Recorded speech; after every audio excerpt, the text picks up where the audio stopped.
Hello, everybody. I hope you're all continuing to do well and that you're all staying safe.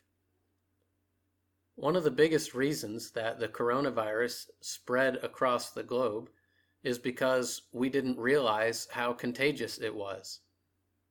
There have been viruses in the past that were more deadly, like MERS or SARS, but were less contagious. This virus, however, is highly contagious.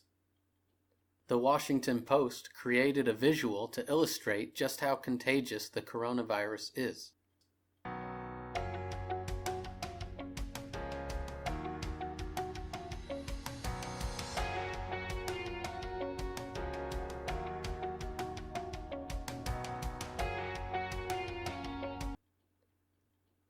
Sin is the ultimate disease. It entered the human race in the garden and spread rapidly. By the time we get to Genesis chapter 6, we see that the disease has spread throughout generations to the point that mankind is terminal. Genesis chapter 6 and verse 5 says, "Then the Lord saw that the wickedness of man was great on the earth, and that every intent of the thoughts of his heart was only evil continually."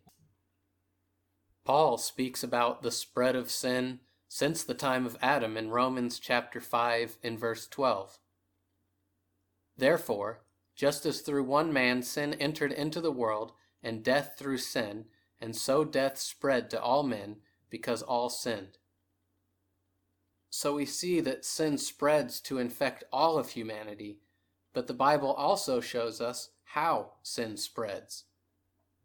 It spreads through human-to-human contact. The 2019 novel coronavirus is very unusual because it seems to spread much easier between both of us, between individuals. Simply coming close or talking, we may actually spread the infection.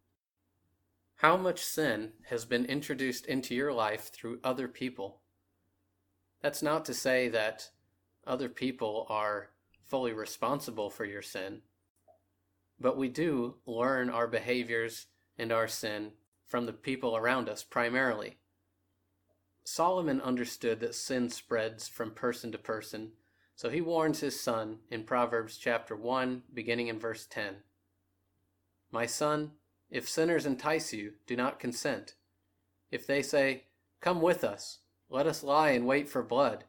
Let us ambush the innocent without cause. Let us swallow them alive like Sheol, even whole, as those who go down to the pit. We will find all kinds of precious wealth. We will fill our houses with spoil. Throw in your lot with us. We shall all have one purse. My son, do not walk in the way with them. Keep your feet from their path." This is the reason that the Israelites become sinful. They learn sin from the nations around them. In fact, Solomon is the perfect example of how sin spreads from the nations and infects God's people. In 1 Kings chapter 11 and verse 1, it says, "Now King Solomon loved many foreign women, along with the daughter of Pharaoh, Moabite, Ammonite, Edomite, Sidonian, and Hittite women, from the nations concerning which the Lord had said to the people of Israel, 'You shall not enter into marriage with them, neither shall they with you, for surely they will turn away your heart after their gods.' Solomon clung to these in love." We see the person-to-person infection that comes from the foreign wives of Solomon into Israel through the king himself. Ultimately, the nation of Israel becomes terminally ill with sin because it learns the disease from the nations around them. Of course, the great difference between sin and a virus is that sin is the only disease that we voluntarily learn. The good news is that God has called his people out of sin, and he's given them the cure. Patients who have been infected with the coronavirus and have recovered could be the key to fighting the disease. One potential treatment uses the antibodies built up in the blood of patients who've had the illness. Jesus has given his pure blood for us, which wipes out the toxic disease of sin. And through his church, God has created a community through which the rest of the world can receive the antibodies for sin. 1 John chapter 1 and verse 7 says, "But if we walk in the light as he himself is in the light, we have fellowship with one another, and the blood of Jesus his Son cleanses us from all sin."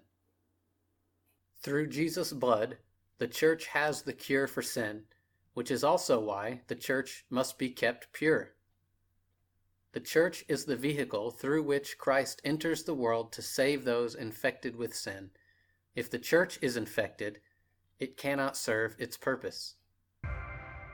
Social distancing refers to how we can change our day-to-day life to avoid direct face-to-face contact. It's very important right now with this outbreak that we minimize the opportunities for the virus to spread. Social distancing works because it helps prevent the spread of the virus. The Apostle Paul points out the need for the Corinthian church to keep itself away from so-called Christians who are willfully infected with sin. He writes in 1 Corinthians chapter 5, beginning in verse 1, "It is actually reported that there is immorality among you, and immorality of such a kind as does not exist even among the Gentiles, that someone has his father's wife.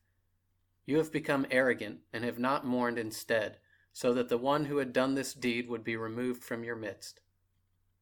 The Corinthians must distance themselves from this man who is threatening the spiritual health of the entire body.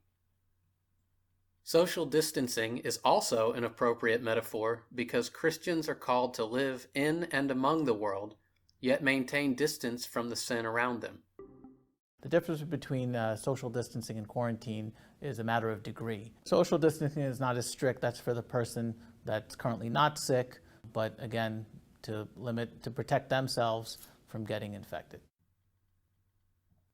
Paul writes about this later on in 1 Corinthians chapter 5, beginning in verse 9. "I wrote you in my letter not to associate with immoral people. I did not at all mean with the immoral people of this world, or with the covetous and swindlers, or with idolaters, for then you would have to go out of the world."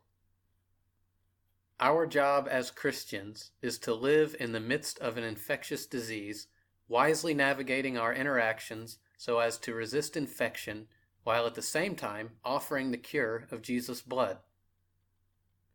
I hope we can learn from our current situation a little more about the wisdom of how God has set up His church, and I pray that we can maintain purity through the grace of God and be a place where those who are infected with sin can come to be cured.